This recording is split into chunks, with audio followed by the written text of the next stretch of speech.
어려운 거 없어요. 프랑스에서도 샴페인 지역 말고 그 외에 나온, 눈을 잠시 감아 보세요. 저하고 같이 상상을 한번 해볼게요. 눈 감으세요. And so on und so weiter. 안녕하세요, 와인강입니다. 우리 와린이 여러분, 최근에 와인을 시작하신 지 얼마 안 되셨거나 이제 와인에 입문하시는 분들, 와인 좀 마시려는데 어려운 점 많으시죠? 뭐 와인을 알고 마시면 맛있다 그러니까 인터넷 같은데 이렇게 검색을 해보시거나 아니면은 유튜브에서 영상을 많이 찾아보실 거예요. 훌륭한 유튜버 분들이 와인에 대해서 이렇게 많이 올려놓았을 겁니다. 근데 그 설명을 듣다 보면은 조금 어려움을 겪는 경우가 많이 있어요. 제대로 이해가 안 되는 경우도 있고, 왜냐하면 와인을 지칭하는 용어가 참 많이 있거든요. 그 기준을 알면은 그렇게 어려운 게 아닌데, 오늘 제가 6가지 와인 기준에 대해서 용어들을 쫙 한번 정리를 해드릴게요. 어려운 거 없어요. 자, 첫 번째로 스파클링이 있느냐 없느냐에 따라서 와인을 부르는 용어가 달라요. 스틸 와인이냐 스파클링 와인이냐. 스틸 와인은 탄산이 없는 거예요. 그럼 탄산이 있으면 뭐겠죠? 스파클링 와인이라고 부르게 됩니다. 일상생활에 스틸 와인이라는 용어는 잘 쓰진 않지만 여러분들이 와인을 공부를 하게 되면은 이 스틸 와인이라는 단어를 보게 되거든요. 여기서 우리가 조금 잘못 알고 있는 게 있어요. 우리 보통 샴페인 많이 그러시잖아요. 샴페인 그러면 우리 한국에서, 뭐 한국뿐만 아니에요, 전 세계적으로 샴페인 그러면 스파클링 와인을 좀 퉁치는 느낌이 있거든요. 근데 사실은 이걸 세분화하면은 스파클링 와인이 상위 카테고리예요. 그리고 그 밑에 각 국가별로 지칭하는 용어가 따로 있거든요. 프랑스에서 상파뉴 지방의 영어식 명칭이 샴페인이거든요. 그 샴페인 지역에서 나온 스파클링 와인만 우리가 샴페인이라고 부를 수 있습니다. 이건 전 세계적으로 이름이 법적으로 보호되어 있거든요. 그러면 프랑스에서도 샴페인 지역 말고 그 외에 나온 스파클링 와인들은 뭐라고 부를까요? 크레망이라고 합니다. 뭐 독일은 젝트, 이태리는 스푸만테, 스페인은 까바, 이렇게 나라별로 부르는 용어가 따로 있습니다. 보통 와인병에 보면은 전통적인 양조 방식으로 제조되었다 이렇게 적혀 있는 경우가 있거든요. 왜냐하면은 샴페인이라고 부를 수는 없거든요. 샴페인 양조 방식하고 같이 2차 병입 발효를 통해서 전통적인 방법으로 만들었다고 보시면 됩니다. 두 번째, 컬러에 의한 분류가 있어요. 우리 보통 레드 와인, 화이트 와인 많이 이야기하잖아요. 그 중간에 또 뭐가 있죠? 로제 와인 이야기하기도 하고. 제가 여기서 말씀드리고 싶은 거는 조금 양조에 대한 기준을 제가 말씀드리고 싶어요. 우리 레드 와인은 무슨 포도로 만들까요? 적포도로 만들어요. 화이트 와인은 뭐로 만들까요? 백포도 이야기 하시는 분들 있을 거예요. 백포도 아니에요. 청포도예요. 로제 와인은 그럼 뭐로 만들까요? 국가별로 지역별로 만드는 방법은 여러 가지가 있어요. 포도를 섞어서 같이 처음부터 만들 수도 있고, 아니면 각각 와인을 만들어서 나중에 블렌딩해서 로제 와인을 만들 수도 있습니다. 근데 여기서 중요한 거는, 여러분들 포도 먹을 때 보면은 알맹이는 컬러가 없죠. 우리 근데 포도를 먹다 보면 달콤하니까 입안에 넣고 껍질까지 잘근잘근 씹어 먹다 보면은 이 이나 혀 같은데 붉은색 색소가 끼이는 경우가 있죠. 우리 레드 와인의 색소인 안토시아닌 색소는 포도 껍질 안쪽에 있어요. 우리가 포도를 수확해서 예전에 전통적인 방식으로 발로 밟든, 아니면 요즘은 이제 기계적인 장치의 도움을 받아서 와인을 만들든지, 으깨고 나면은 포도 주스가 흘러나오잖아요. 그 주스하고 씨하고 껍질하고 이 컨택 시간을 두게 됩니다. 우리가 침용 시간이라고 하는데, 그 침용 시간 동안 포도 껍질 안쪽에 있던 이 안토시아닌 색소가 쭉 우러나오게 됩니다. 천천히. 그 색소가 우러나오는 시간 동안 이 탄닌이라는 성분이 그때 같이 우러나오게 돼요. 그 침용 시간을 내가 수일 동안 놔두겠다 그러면은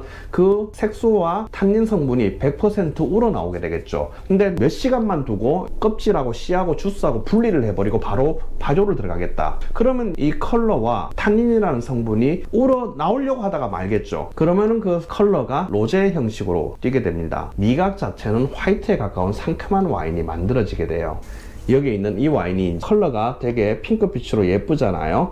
얘가 로제 와인입니다. 물론 요즘은 과학이 발전하고 새로운 교배종이 생기면서 카비넷 미토스처럼 포도 알맹이 자체에 컬러가 있는 경우가 있어요. 근데 그런 경우는 좀 굉장히 예외적인 경우이기 때문에 포도의 알맹이에는 색이 없고 그 껍질 안쪽에 컬러가 있다고 생각을 하시면 됩니다. 세 번째로 식사에 의한 분류가 있어요. 우리 보통 식사하실 때 와인을 드시잖아요. 유럽의 코스 요리를 생각을 해보세요. 보통은 앞에 샐러드가 나오고 메인 디쉬가 나오게 됩니다. 그 다음 디저트가 나오는 코스 요리죠. 그럼 보통 메인 식사 전에 음식을 먹기 위해서 마시는 와인은 보통은 침샘을 자극하는 와인이에요. 침샘을 자극하는 와인이라는 거는 스파클링 와인이 이 혀의 미래를 물리적으로 터치를 해주면서 침샘이 자극이 돼요.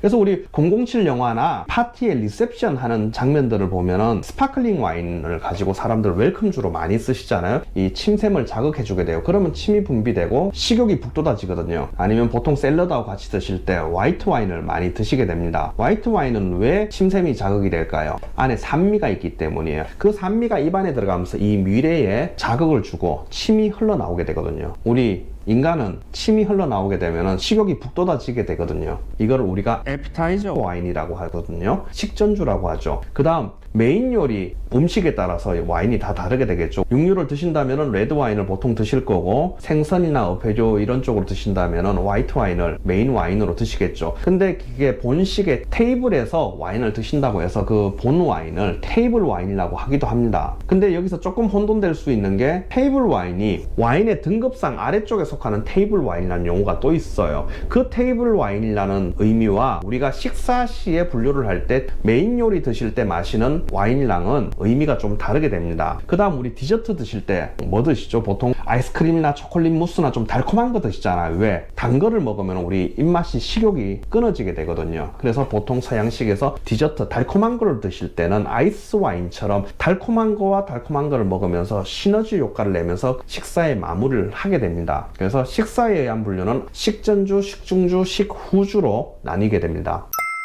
네 번째로 바디감에 의한 분류가 있어요. 풀바디 와인, 미디엄 바디 와인, 라이트 바디 와인 세 가지로 나눌 수 있는데, 자, 여러분들 지금 눈을 잠시 감아 보세요. 저하고 같이 상상을 한번 해볼게요. 눈을 감고 내 앞에 물잔이 3개가 있다고 생각을 해보세요. 그 물잔 안에 각기 다른 액체가 들어있어요. 눈 감으세요. 첫 번째 잔을 내 입에 한 모금 넣어보세요. 그 물잔 안에는 물이 들어있습니다. 눈을 감고 입안에서 물의 질감을 한번 느껴보세요.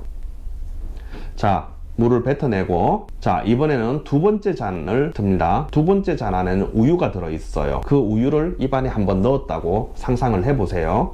자, 뱉어내시고, 자, 세 번째 잔에는 스프가 들어있습니다. 그 스프를 입안에 한 모금 머금었다고 생각을 해보세요. 그리고 그 입안에 있는 질감과 농도, 밀도를 한번 상상을 해보세요. 자, 뱉어내시고 이제 눈 뜨세요.